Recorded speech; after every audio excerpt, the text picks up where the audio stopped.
നമസ്കാരം. ഫോക്കസിൻ്റെ പുതിയൊരു എപ്പിസോഡിലേക്ക് മാന്യ പ്രേക്ഷകർക്ക് സ്വാഗതം.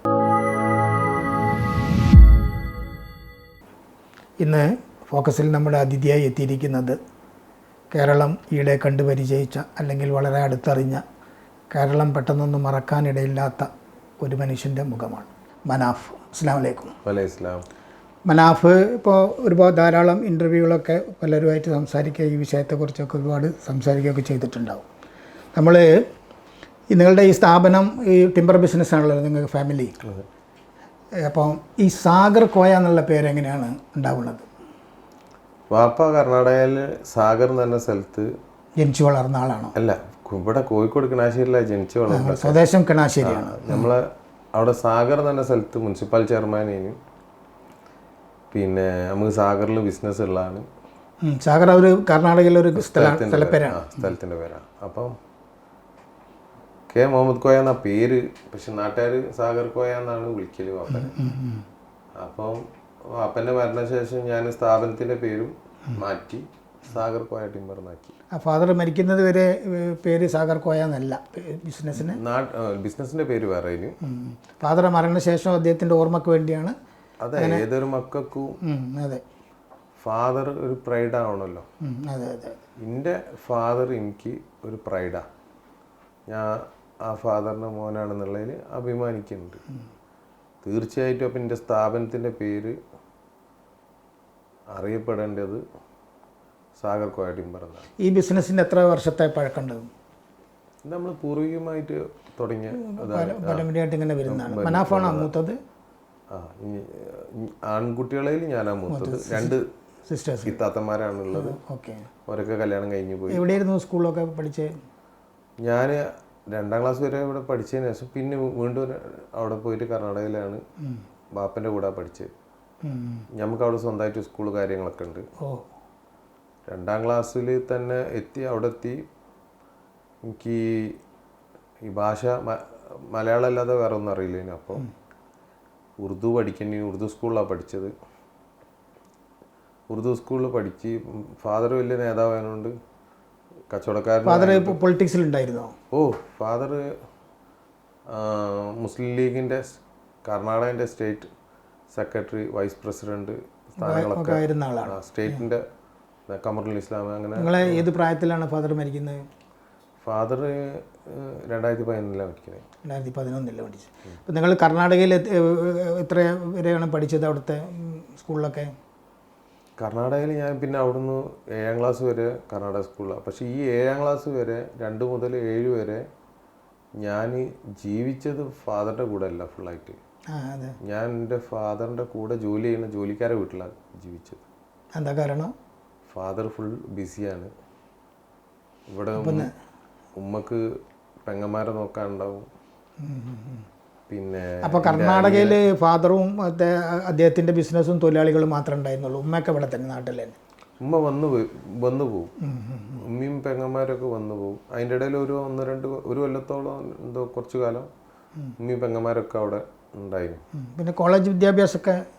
കോളേജ് ഇവിടെ കുറച്ച് വിദ്യാഭ്യാസം ഗുരുവായൂരപ്പൻ കോളേജിലായിരുന്നു. പിന്നെ പ്രൈവറ്റ് ആയിട്ട് പഠിച്ചു. പ്രീ ഡിഗ്രി ആണോ? Pre degree. പ്രീ ഡിഗ്രി കഴിഞ്ഞു. പിന്നെ ഡിഗ്രിക്കൊന്നും പഠിച്ചിട്ടില്ല? പിന്നെ BBAക്ക് വേണ്ടി ചേർന്ന് ബാംഗ്ലൂർ, അതും കംപ്ലീറ്റ് ആക്കിയില്ല. അപ്പോൾ നിങ്ങളിപ്പോൾ ഈ ബിസിനസ്സിലേക്ക് നിങ്ങൾ ഫാദറിൻ്റെ ബിസിനസ് ഫാദറിൻ്റെ മരണശേഷമാണ് ഏറ്റെടുത്ത് നടത്തുന്നത്? അല്ല, ഞാൻ ആദ്യം മുതലേ ഫാദറിൻ്റെ കൂടെ ഉണ്ട്, ബിസിനസ്സിലുണ്ട്. ചെറുപ്പം മുതലേ. കാരണം ഞാനും ഫാദറും മാത്രമേ വീട്ടിലുള്ളൂ. ഫാദറിൻ്റെ സ്കൂളില്ലാത്ത സമയങ്ങളിൽ ഈ ജോലിക്കാരെ വീട്ടിൽ ആണ് താമസം. എല്ലാവരും നല്ല എന്താ പറയുക അപ്പോൾ ഒഴിവ് സമയങ്ങളിൽ വാപ്പ എന്താക്കും, എനിക്ക് സ്കൂൾ കൂട്ടിയിട്ടുണ്ടെങ്കിൽ മരം നോക്കാനും അവിടെ ഇവിടെയൊക്കെ എന്നെ ചെറുപ്പം മുതലേ കൊണ്ടുപോകണം. അതുകൊണ്ട് ഈ മരക്കച്ചവടത്തിൽ ഞാൻ ചെറുപ്പത്തിലെ ഇൻവോൾവ്ഡ് ആണ്. എനിക്ക് ഏത് മരം കണ്ടാൽ മനസ്സിലാവും. ഞാൻ ആ കാര്യത്തിൽ എക്സ്പെർട്ടാണ്. അത് കഴിഞ്ഞിട്ട് നിങ്ങളിപ്പോൾ ഈ ബിസിനസ് വന്നു. ഇപ്പോൾ ഈ റീസെൻ്റായിട്ട് 10-72 ദിവസത്തോളം ശിരൂരിൽ തങ്ങിയൊക്കെ ഒരുപാട് ഇതുണ്ടല്ലോ, അതിനോട് ബന്ധപ്പെട്ട ഒരുപാട് കാര്യം. അർജുനെ എത്ര വർഷമായി നിങ്ങളുടെ കൂടെ? ഞാനിപ്പോൾ അവനക്കും വേണ്ടിയിട്ട് ഈ കാര്യത്തിന് നിൽക്കുമ്പോൾ അവൻ്റെ കൂടെ കൂടുതൽ കാലം അവൻ നിന്ന് എന്നുള്ളത് ഒരു മാറ്ററല്ല. അല്ല ഞാൻ ചോദിക്കുന്നത് അതെങ്ങനെയാ പറഞ്ഞു അർജുനെ കഴിഞ്ഞാൽ എൻ്റെ ക്യാരക്ടർ എങ്ങനെയാ പറഞ്ഞു കഴിഞ്ഞാൽ ഇപ്പം ഞാൻ നിങ്ങളായിട്ട് കുറച്ച് നേരത്തെ ഒരു ബന്ധമല്ലേ ഉള്ളൂ. നമ്മളൊരു ഹൃദയബന്ധം ആവാൻ വലിയ സമയമൊന്നും വേണ്ട. അല്ല ഈ തൊഴിലാളി മുതലാളി ബന്ധത്തിൽ നിന്ന് നിങ്ങൾ ഈ ചങ്ങായിമാർ എന്നുള്ളിടത്തേക്ക് എത്തിയോ? ഇല്ല, കോഴിക്കോടൻ ഭാഷയിൽ പറഞ്ഞാൽ ചങ്ങായിമാര് എന്നുള്ള ബന്ധം ഞാനും ഓനും തമ്മിൽ ഇല്ല. ഇല്ല. എൻ്റെ അനിയനാ. അതിനേക്കാൾ അപ്പുറം അനിയൻ എന്ന് പറയുമ്പോൾ നമ്മള് ആ ഒരു റെസ്പെക്റ്റോട് കൂടിയിട്ട് ഓനെ ഒരു ജ്യേഷ്ഠന്റെ സ്ഥാനത്ത്. പിന്നെ അനിയനും ഓനും തമ്മിൽ ഒരു ചങ്ങായി ബന്ധം. എൻ്റെ സ്റ്റാഫുകളെല്ലാവരും നമ്മൾ എനിക്ക് തരുന്ന ഒരു റെസ്പെക്റ്റ് ഉണ്ട്. ഞാൻ തിരിച്ച് അതേ റെസ്പെക്റ്റ് ഓൽക്കും കൊടുക്കുന്നുണ്ട്. നമ്മളെന്താ പറഞ്ഞു കഴിഞ്ഞാൽ സൗഹൃദം, തമാശയും കാര്യങ്ങളും, ടൂറ് പോക്കും, സ്റ്റാഫ് ടൂറ്, അങ്ങനെയൊക്കെയുള്ള എന്ത് ചെയ്യുകയാണെങ്കിലും അത് തന്നെ ഒരു മ്യൂച്വൽ ഒരു എന്താ പറയുക ഫ്രണ്ട്ഷിപ്പ്, ആ ഒരു ടൈപ്പുള്ള ഫ്രണ്ട്ഷിപ്പ്, ഒരു ഡിപ്ലോമാറ്റിക്. ഇപ്പോൾ ഈ അർജുൻ്റെ കുടുംബമായിട്ട് അദ്ദേഹം നിങ്ങളെ ജോലിയിൽ പ്രവേശിച്ച നാൾ തൊട്ടേ നിങ്ങൾക്ക് അദ്ദേഹത്തിൻ്റെ കുടുംബമായിട്ട് ബന്ധമുണ്ടോ? അതല്ല, ഞാൻ നേരിട്ടിട്ട് ഓരോ കുടുംബമായിട്ട് യാതൊരു ബന്ധമില്ല. പക്ഷേ ഞാൻ എൻ്റെ എല്ലാ സ്റ്റാഫുകളെ ഫാമിലി മെമ്പേഴ്സ് എല്ലാം എനിക്ക് കാണാപ്പാടാ. കാരണം ഞാൻ നിരന്തരം എൻ്റെ സ്റ്റാഫുകളെ എല്ലാ പ്രയാസങ്ങളും അന്വേഷിക്കുന്ന ആളാണ്. എന്തും അവരോട് നേരിട്ട് ചോദിച്ച് മനസ്സിലാക്കുക, അത് എൻ്റെ ശൈലിയാണ്. ഞാൻ വെറുതെ നിൽക്കുമ്പോൾ തന്നെ വരെ ഒരാൾ എൻ്റെ സ്റ്റാഫിൻ്റെ തോളിൽ കയറ്റി ചോദിക്കും, എന്താ സ്ഥിതി, വീട്ടിലെ സ്ഥിതി എന്താണ്, കുഴപ്പമൊന്നുമില്ലല്ലോ, സാമ്പത്തികമായിക്കോട്ടെ മറ്റുള്ള വിഷയങ്ങൾ എന്തെങ്കിലും ഒക്കെ ഞാൻ ചോദിച്ച് മനസ്സിലാക്കും. ആരൊക്കെ അവിടെ പഠിക്കുന്നത്, എന്താ ചെയ്യണത് ഒക്കെ ചോദിക്കും. അല്ല, ആ ഒരു പാഠം അല്ലെങ്കിൽ ആ ഒരു മനാഫിൻ്റെ ആ ഒരു രീതി ഫാദറിൽ നിന്ന് കിട്ടിയതാണോ? തീർച്ചയായിട്ടും ഫാദർ ഇങ്ങനെ തന്നെ. ഞാൻ ഏതൊരു ചാനലിൽ പറഞ്ഞു, വാപ്പ എൻ്റെ വല്യാപ്പ, വാപ്പ ഭയങ്കര അതന്നെ, നമ്മൾ പഠിച്ച തന്നെയല്ലേ പാടുള്ളൂ. അതെ അതെ അതെ. അപ്പോൾ സ്വന്തം തൊഴിലാളികളെ കൂടെ ചേർത്ത് അവരുടെ പ്രയാസങ്ങൾ, അവരുടെ ബുദ്ധിമുട്ടുകളൊക്കെ മനസ്സിലാക്കിക്കൊണ്ട് മുന്നോട്ട് പോകുന്ന ഒരു മുതലാളി മനാഫ് എന്ന് വേണമെങ്കിൽ പറയാം. മുതലാളി എന്ന് പറഞ്ഞൂടാ, ഞാനൊരു മുതലാളി ആയിട്ടില്ല. പക്ഷെ എന്താ പറഞ്ഞു കഴിഞ്ഞാൽ ഞാൻ ചെയ്യുന്ന ജോലി, അതിപ്പോൾ ഞാൻ എൻ്റെ കൂടെ ഏത് ജോലി ചെയ്യണമെങ്കിലും, ഇപ്പോൾ ഞാൻ കുറച്ചൊന്നും എന്താ പറയുക, കുറച്ച് അറിയപ്പെടുന്നതിന് കൊണ്ടാണ് നല്ല ഡ്രസ്സ് ഇടുന്നത് കേട്ടോ. എൻ്റെ അടുത്ത് എല്ലാം ഉണ്ട്. ചില യൂട്യൂബർ ആരോ വന്ന് നോക്കിയ വീട്ടിൽ 2 ഓടി കാറ് എല്ലാം കണ്ട് അന്തം വിട്ട്. ഞാൻ അതിലൊന്നും അല്ല താല്പര്യം. നിങ്ങൾ ഇന്ന നോർമൽ ദിവസം വന്നിട്ടുണ്ടെങ്കിൽ ഞാൻ കൂലി ഡ്രസ്സ് ഉണ്ട്, എനിക്ക് എൻ്റെ ചളിവിളിയൊക്കെ ആയ ഡ്രസ്സ് ഉണ്ട്, അതും ഒരു ട്രൗസറും ഇട്ടിട്ട് ഞാൻ ഇതിൽ എന്താക്കുണ്ടാവും, പണിക്കാരെ കൂടെ പണിയെടുക്കുന്നുണ്ടാവും. ചിലപ്പോൾ ഞാൻ ക്രെയിൻ ഓടിക്കുകയും, ചിലപ്പോൾ ഞാൻ ലോറി ഓടിക്കുകയും, ചിലപ്പോൾ ഞാൻ മരം മറിച്ചിട്ടുണ്ടാവും, ചിലപ്പോൾ ഞാൻ ഇവിടുന്ന് പണിത്തരം കൊണ്ടുപോകുണ്ടാവും, ചിലപ്പോൾ ഞാൻ ഓട്ടോറിക്ഷ ഓടിക്കുന്നുണ്ടാവും ഇവിടുത്തെ പണിത്തരം കൊണ്ടുപോകാനുള്ള. ചിലപ്പോൾ അങ്ങനെ ഞാൻ ഈ ഫീൽഡ് ചെയ്യാത്ത പണിയില്ല. ഞാനായിരിക്കും മേസ്ത്രി എന്തിട്ട്. അതിന് ഞാൻ ഇവരെക്കാട്ടും കൂടുതൽ പണിയെടുത്തിട്ട് അധ്വാനിച്ചിട്ടാണ് ഞാൻ. ഈ ആക്സിഡൻറ്റിൻ്റെ ശേഷമാണോ മറ്റേ അർജുൻ്റെ ഫാമിലിയായിട്ട് കൂടുതൽ കണക്ഷനായിട്ട്? അതെ, അതിന് ശേഷമാണല്ലേ. അപ്പോൾ ഈ സംഭവം നടന്നിട്ട് ഈ ലോറി മിസ്സിങ് ആണ്, അതല്ലെങ്കിൽ അർജുൻ മിസ്സിങ് ആണെന്ന് അറിയുന്നത് എത്ര ദിവസം കഴിഞ്ഞിട്ടാണ്, അല്ലെങ്കിൽ ഇമ്മീഡിയറ്റ് ആയിട്ട് അറിഞ്ഞോ? ഈ അവിടെ ഈ ഒരു സംഭവം അദ്ദേഹം ഇവിടുന്ന് ലോഡുമായിട്ട് പോയതാണല്ലോ അല്ലേ?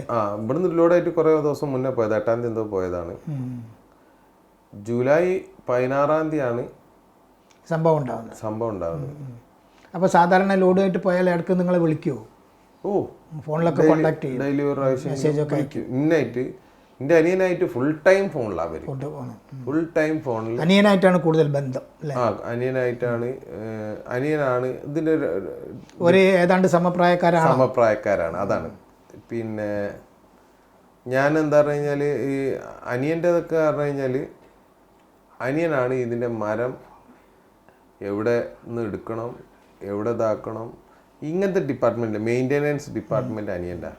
ഡ്രൈവർമാരെ മെയിൻറ്റെയിൻ ചെയ്യുക. എൻ്റെ ഡിപ്പാർട്ട്മെൻറ്റ് തന്നെ ആ കണക്കുകൾ മൊത്തം വാങ്ങുക, അങ്ങനെയൊക്കെയുള്ള ജോലിയാണ് എൻ്റെത്. ഈ കണക്ക് കൂട്ടാൻ വരുമ്പം പിന്നെ ഏതെങ്കിലും ലോഡ് ഉണ്ടെങ്കിൽ ഞാൻ ഇവർക്ക് വിളിച്ച് പറഞ്ഞു കൊടുക്കും, ഇന്ന ലോഡുണ്ട്, ഇന്ന ആളതുണ്ട്, അങ്ങനെയൊക്കെയുള്ള ലോഡായിട്ട് പോയാൽ തിരിച്ചു വരുമ്പോൾ കാലിവണ്ടിയായിട്ടാണ് വരിക, അതല്ലെങ്കിൽ വേറെ ലോഡ് എടുത്ത് വരും? ആദ്യമൊക്കെ കാലിവണ്ടി ഹോട്ടലുണ്ടായിരുന്നു, പിന്നെ ഞാൻ സ്ട്രിക്റ്റ് ആക്കി. നമുക്ക് വണ്ടി എടുത്തിട്ട് വരണം. കാരണം എന്താ പറഞ്ഞാൽ ഭയങ്കര നഷ്ടമാണ് ലോറി ഫീൽഡ്. അപ്പം എന്താ പറഞ്ഞു കഴിഞ്ഞാൽ നമുക്ക് ഒക്കൂല. അപ്പോൾ ഇത് അടവും കാര്യങ്ങളൊക്കെ ഉള്ളതിനോണ്ട് ഞാൻ എന്താക്കുക പറഞ്ഞു കഴിഞ്ഞാൽ ഞാൻ പറയും, ഒരു വണ്ടി ലോഡ് കിട്ടിയില്ലെങ്കിൽ ലോഡ് കിട്ടിയിട്ട് പോന്നാൽ മതി, കാലിക്ക് ഓടിക്കരുത്. അപ്പോൾ അത് ലോഡൊക്കെ ആയിട്ട് വന്ന് തിരിച്ചു വന്നാൽ അർജുന് ഈ കണക്കൊക്കെ സെറ്റിൽ ചെയ്യാൻ ഓഫീസിലാണോ വരുന്നത്? ചിലപ്പോൾ ഓഫീസിലേക്കും ചിലപ്പം വീട്ടിലേക്കും. നിങ്ങളെ വീട്ടിലേക്ക് ഓഫീസിൽ വരുമ്പോൾ നല്ല തിരക്കാണ്. അപ്പോൾ എന്താ പറഞ്ഞു കഴിഞ്ഞാൽ ഇവൻ്റെ ടൈം കുറേ അങ്ങോട്ട് പോയി കിട്ടും. അപ്പോൾ ഈ ആക്സിഡൻറ്റ് ഉണ്ടായി ഇപ്പോൾ നമ്മൾ പറഞ്ഞല്ലോ എത്ര ദിവസം കൊണ്ടാണ് നിങ്ങൾ വിവരം അറിയുന്നത്? എപ്പോഴാണ്? നമ്മൾ ആദ്യ മണിക്കൂറുകൾക്കുള്ളിൽ തന്നെ നമുക്ക് വാട്സപ്പിൽ ഗ്രൂപ്പുള്ളതല്ലേ.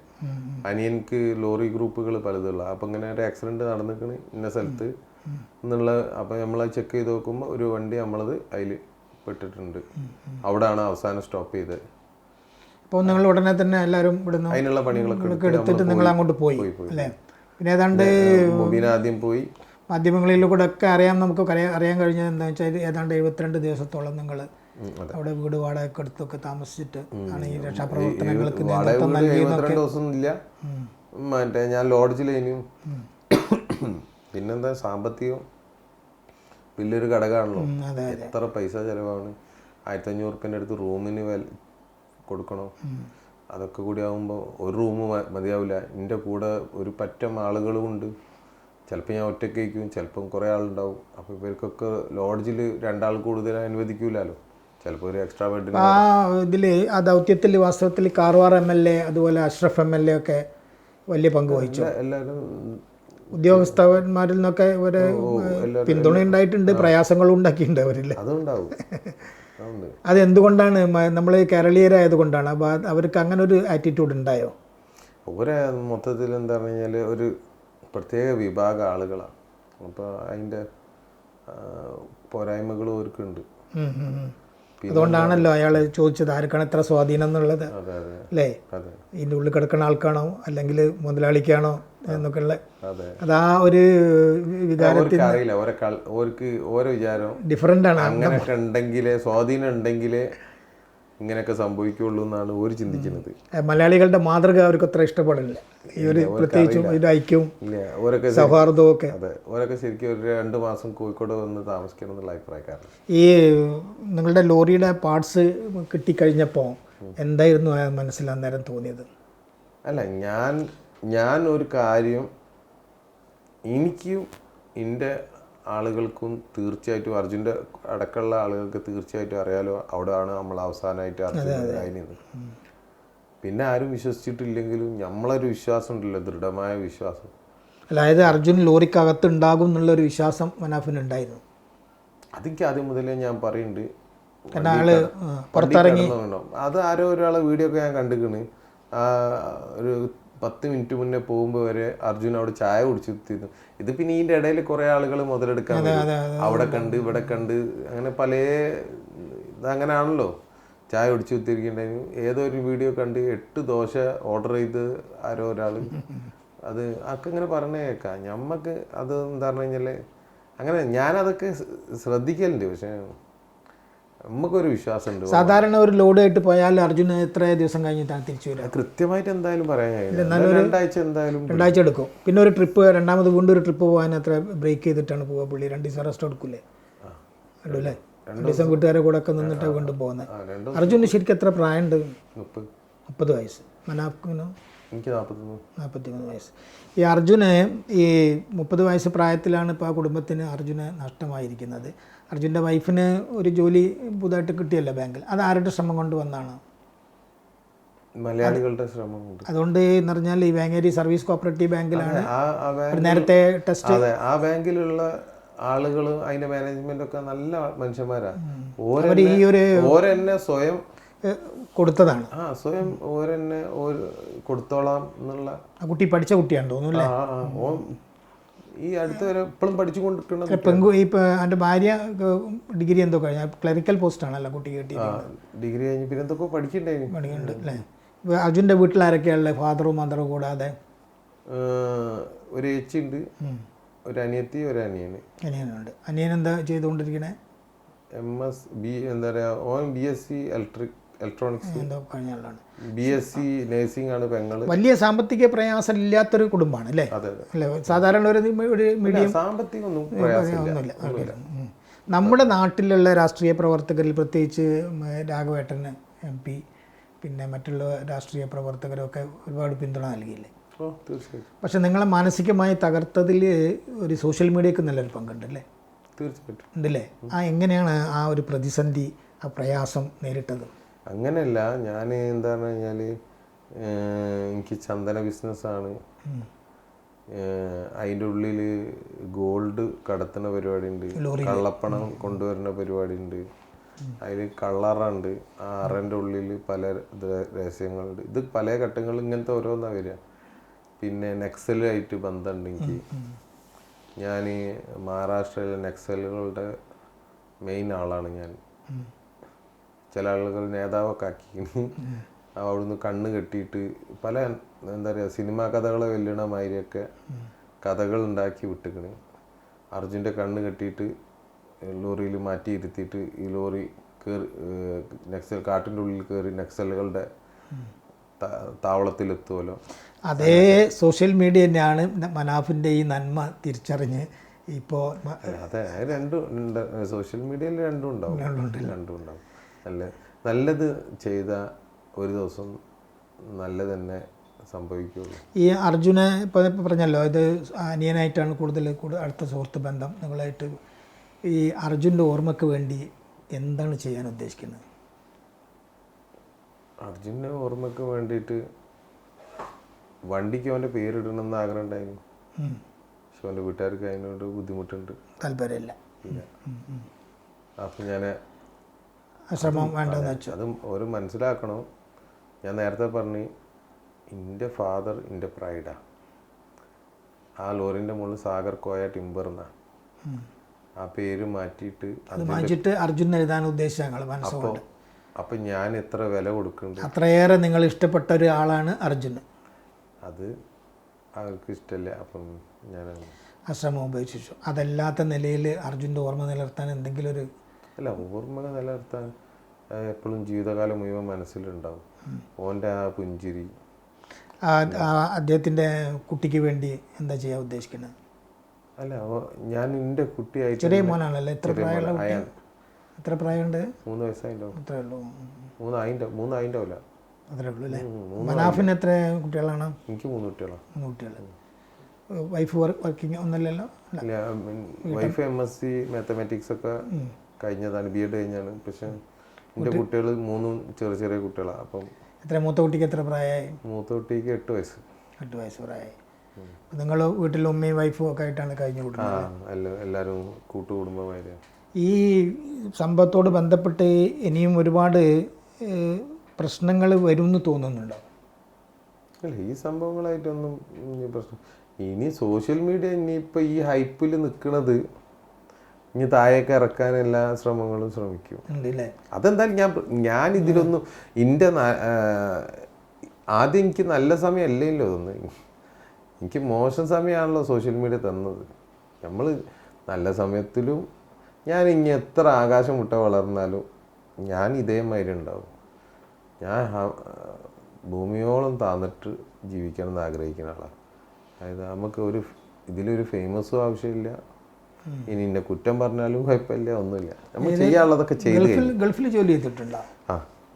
ഞാൻ എൻ്റെ അളിയന് ആക്സിഡൻ്റ് ആയിട്ട് 10-18 കൊല്ലം ആയി. ഇപ്പോൾ ഞാൻ എൻ്റെ അളിയനായിട്ട് ഭയങ്കര ഫ്രണ്ടായി. എൻ്റെ അത്ര വലിയ അല്ല, എൻ്റെ നേരെ മൂത്ത സിസ്റ്റർ, ഏറ്റവും മൂത്തല്ല. അപ്പം മൂപ്പര അല്ല, ഇവിടുന്ന് ആക്സിഡൻ്റ് ആയതാണ്. പിന്നെ അത് കണ്ടു നിൽക്കാനുള്ള ഒരു മനപ്രയാസം കാരണം ഒന്ന് മാറി നിൽക്കാമെന്ന് വിചാരിച്ച് അങ്ങനെ ഞാൻ ദുബായിൽ പോയി. ദുബായ് അല്ല, അബുദാബി പോയി. ടാക്സി എനിക്കറിയില്ലല്ലോ, വിസ ഇവിടുന്ന് ഒപ്പിക്കാമെന്ന് അറിയില്ലല്ലോ. ഒരു ദിവസം ഞാൻ ഹോസ്പിറ്റലിൽ ഇങ്ങനെ നിൽക്കുമ്പോൾ പത്രത്തിൽ കണ്ട് ഇങ്ങനെ അബുദാബി ടാക്സി ഡ്രൈവർ റിക്രൂട്ട്മെൻറ്റ്. വേറെ കൈത്തൊഴിൽ വേറെ അല്ല, മരുഭൂമിയിൽ മരക്കച്ചവടം നടക്കാത്തതിനോണ്ട് ആകെ പഠിച്ചത് മര ഈരാ മരുഭൂമിയിലൊന്നും കിട്ടാത്തതിനോണ്ട് പിന്നെ അറിയണത് വണ്ടി ഓടിക്കാൻ, വീട്ടിൽ ചെറുപ്പം മുതലേ വണ്ടി ഓടിക്കുന്നതിനോണ്ട് അങ്ങനെ ടാക്സി കമ്പനിയിൽ പോയതാണ്. എത്തിക്കഴിഞ്ഞപ്പോഴാണ് അറിയുന്നത് കമ്പനി തുടങ്ങിയിട്ടില്ല, ആളെടുത്തിട്ടുള്ളൂ. പിന്നെ കൊണ്ടുപോയിട്ട് ഒരു ആടുജീവിതം ഇനിയുണ്ട്. ഞാൻ മരുഭൂമിയിൽ കുറേ വെള്ളം വെളിച്ചമില്ലാത്ത അല്ല അങ്ങനെ ആ ഒരു ലെവലിലേക്ക് ഗൾഫിൽ പോയി കഷ്ടപ്പെടേണ്ട ഒരു സാഹചര്യം വാസ്തവത്തിൽ ഫാദറിൻ്റെ ബിസിനസ്സൊക്കെ ഉള്ളതുകൊണ്ടായിരുന്നു. ഇല്ല സാമ്പത്തികമായിട്ട് ഉഷാറാ. പിന്നെ വെറുതെ പോയത് തന്നെയാണ്.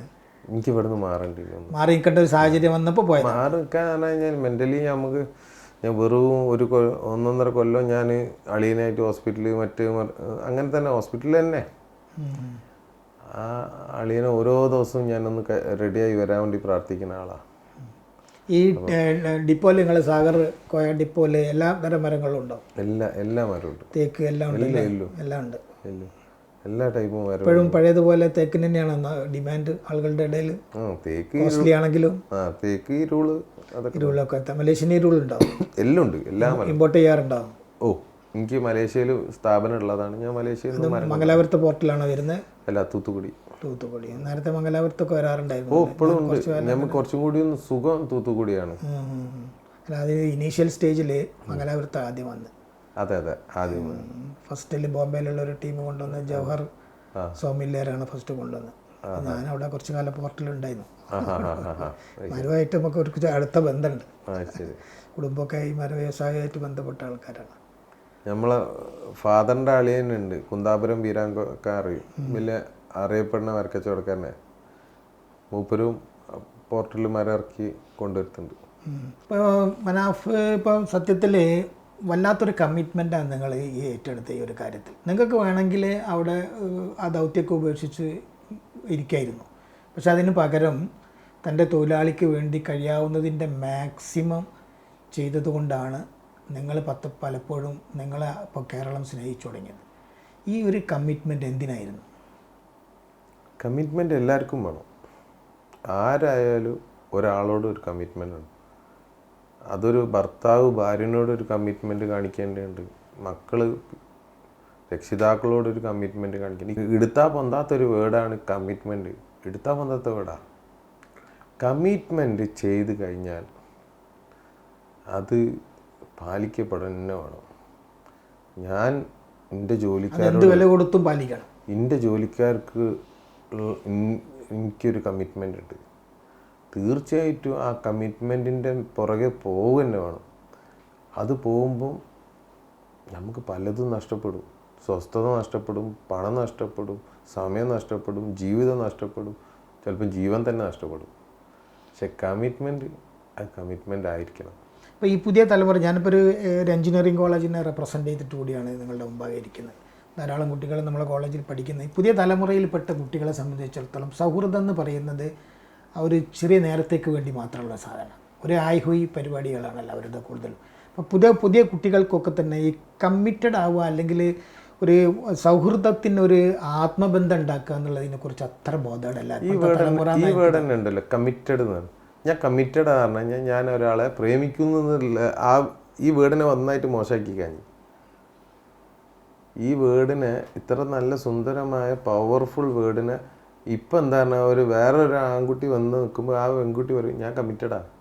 അതിലേക്ക് വേറൊരു തലത്തിലേക്കായി പോയി. പക്ഷെ കമ്മിറ്റഡിൻ്റെ യഥാർത്ഥ മീനിങ് എന്താ? കമ്മിറ്റഡ് ഭയങ്കര വലിയ മീനിങ് തന്നെയാണ്. പക്ഷെ എന്താണെന്ന് കഴിഞ്ഞാൽ ഫ്രണ്ട്ഷിപ്പ് ഏത് കാലഘട്ടത്തിലുള്ളതാണ്. അതിപ്പോൾ പുരാതന കാലം മുതൽ ഈ കാലം ആ ഫ്രണ്ട്ഷിപ്പിന് ചെറിയ തലങ്ങൾ മാറുള്ളൂ. അതിൻ്റെ സീരിയസ് ചെറുപ്രായത്തിൽ ഇപ്പം എൻ്റെ സ്കൂൾ പഠന കാലത്തുള്ള എൻ്റെ ഫ്രണ്ട്സ് അന്ന് നമ്മൾ അത്ര സീരിയസ് അല്ലേനു, പക്ഷേ ഫ്രണ്ട്സുകളായിരുന്നു. ഇന്ന് ഇപ്പോൾ ഈ ശുരൂർ പ്രശ്നത്തിൽ എൻ്റെ കൂടെ 7ാം ക്ലാസ് പഠിച്ച കുട്ടികൾ വരെ എന്നെ വിളിക്കുന്നുണ്ട്. ധാരാളം സുഹൃത്തുക്കൾ അവിടെ സ്ഥലത്തൊക്കെ വന്ന് സഹായിക്കാൻ. എല്ലാവരും യാത്ര മദ്യം കുടുംബാംഗങ്ങൾ എന്തായാലും വരും. അടുത്ത സുഹൃത്തുക്കൾ സുഹൃത്തുക്കളൊക്കെ നല്ല ഇതാണ്.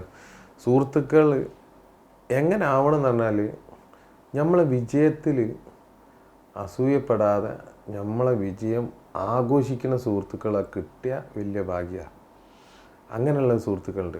അതാവട്ടെ ഈ പുതുതലമുറക്കുള്ളൊരു സന്ദേശം. തീർച്ചയായിട്ടും നമ്മളെ സുഹൃത്തുക്കളുടെ വിജയം നമ്മളെ വിജയമാണെന്ന് ആഘോഷിച്ച് പറയാൻ കഴിയുന്ന സുഹൃത്തുക്കളെ കിട്ടണം. അതാണ് ഭാഗ്യം ചെയ്തത്. കേരളത്തെ സംബന്ധിച്ചിടത്തോളം അല്ലെങ്കിൽ ഇന്ത്യയെ സംബന്ധിച്ചിടത്തോളം ഒരു ഘട്ടകാലത്തിലൂടെയാണ് നമ്മൾ കടന്നു പോകുന്നത്. ഒരു മുതിർന്ന ആളെന്നുള്ള നിലക്ക് മനാഫ് എന്നെ സംബന്ധിച്ചിടത്തോളം എന്നതിനേക്കാൾ ഒരുപാട് ചെറുപ്പമാണല്ലോ. അതെ. ഈ ഒരു സംഭവത്തിന് ശേഷം ഇനി മിക്കവാറും എല്ലാ നിലയിലും ഇപ്പം നിങ്ങളിപ്പോൾ സഹായിച്ച ആളുകളാണ് ഒക്കെ, നിങ്ങൾ പലരും, നിങ്ങൾ ഒരു കുടുംബത്തെ മുഴുവൻ സഹായിച്ചു. ഇനി ഒരു പക്ഷേ ഇവിടുന്ന് അങ്ങോട്ടുള്ള ദിവസങ്ങളിൽ ഇതിന് നേരെ ഓപ്പോസിറ്റായിരിക്കും കാര്യങ്ങൾ വരാൻ. നിങ്ങളിനി ക്രൂശിക്കപ്പെടാൻ പോവാണ്. അക്കാര്യത്തിൽ യാതൊരു സംശയം വേണ്ട. കാരണം എന്താണെന്ന് വെച്ചാൽ അങ്ങനെയാണ് നമ്മുടെ നാടിൻ്റെ മനസ്സ്. അതങ്ങനെയാണ്. നമ്മളത് ആ മനസ്സ് അത് നിങ്ങൾക്ക് തന്ന അതേ ആളുകൾ തന്നെ വീണ്ടും നിങ്ങൾക്ക് ഒരു തിരിച്ചടി തരാൻ പോവാണ്. അപ്പോൾ ഈ ഒരു സന്ദർഭത്തിൽ പ്രത്യേകിച്ചും ഈ മറ്റേ കുടുംബത്തോടൊപ്പം ചേർന്ന് നിൽക്കുക എന്നുള്ളത് നിങ്ങളൊരു ഉത്തരവാദിത്തമാണ്. അതേസമയം നിങ്ങൾ അതെല്ലാ പ്രതിസന്ധികളും നേരിടാനുള്ള ഒരു കരുത്ത് ഒരു മാനസികമായി ആർജിക്കേണ്ടതും അത്യാവശ്യമാണ്. ഈ ഒരു ചെറിയൊരു ഉപദേശം എൻ്റെ ഒരു അനിയൻ എന്നുള്ള നിലക്ക് കരുതിയിട്ട് തരാം. കാരണം അതിനുള്ള സാധ്യതകൾ നമ്മൾ കാണുന്നുണ്ട്. അതിനുള്ള സാധ്യതകൾ എല്ലാ നിലയിലും നമ്മൾ കാണുന്നുണ്ട്. അത് സോഷ്യൽ മീഡിയയിലൊക്കെ വളരെ സജീവമാണ് അതിൻ്റെ. അപ്പോൾ അതുകൊണ്ട് പറയാം, ഒരു തളർന്നു പോകരുത്. ആ തളർന്നു പോകാതെ മനസ്സ് കരുത്താർജിക്കുക എന്നുള്ളതാണ്. പിന്നെ ബിസിനസ്സിലും ശ്രദ്ധിക്കുക. കാരണം പൈസ ഉണ്ടെങ്കിലല്ലേ അതൊക്കെ നടക്കുള്ളൂ. ഇന്നത്തെ ഒരു ദിവസത്തിൻ്റെ പ്രത്യേകത എന്ന് പറയുന്നത് ഒക്ടോബർ 2 ഗാന്ധി ജയന്തിയാണ്.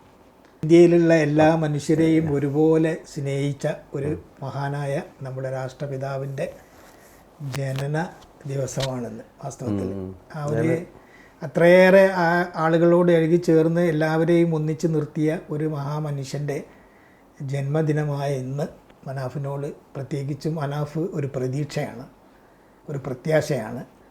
പുതിയ തലമുറക്ക് മനാഫിൽ നിന്ന് പലതും പഠിക്കാനുണ്ട്. ഇന്നത്തെ ഈ ഒരു ദിവസം ഞങ്ങളോടൊപ്പം ചെലവഴിച്ചതിന് നന്ദി, നമസ്കാരം. അസ്സലാമു അലൈക്കും.